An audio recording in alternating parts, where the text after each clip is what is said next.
Binatilyo arestado sa pagnanakaw ng shampoo? Ba, wag ka kasing magnakaw ng shampoo.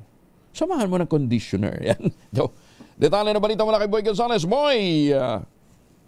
Kuya Angel, Calabozo, isang 18 anyos na binatilyo matapos mahuling nagnakaw ng shampoo sa isang health and beauty store sa Carriedo sa Santa Cruz, Manila. Kinilala ng Manila Police District ang suspect na si Justin Rivera na Santa Cruz sa Tabunting sa Santa Cruz, at ito'y naaresto ng gwardiya matapos sa itago palihim sa baywang 5 piraso na anti-dandruff shampoo na abot sa 2,252 piso ang halaga. Ayon sa ulat ng MPD Station 11, nakatunog ang sales clerk sa kakaibang kilos ng suspect na agad namang nagmamadaling lumabas ng tindahan. Nang habulin ng gwardiya, tumambad ang mga nakaw na shampoo sa ilalim ng t-shirt ng binatilyo.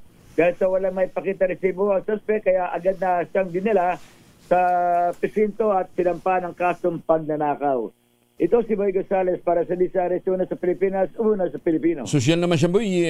Magagandang brand pa ng shampoo yung kinuha. Matindi bang balakubak ng batang to? Baka marami ng balakubak sa ng pulis eh.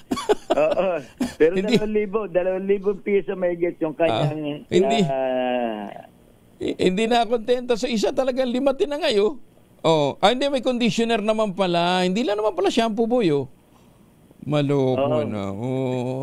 Siguro, baka may date ito mamaya, kaya kinakailang maligo naman, magpabango ng gusto, ano ha? Pero sabihin mo sa kanya, Boy, magtawas din. Para walang toku. Salamat, Boy. Balik sa'yo, Kuya Angel. Ayan, si Boy.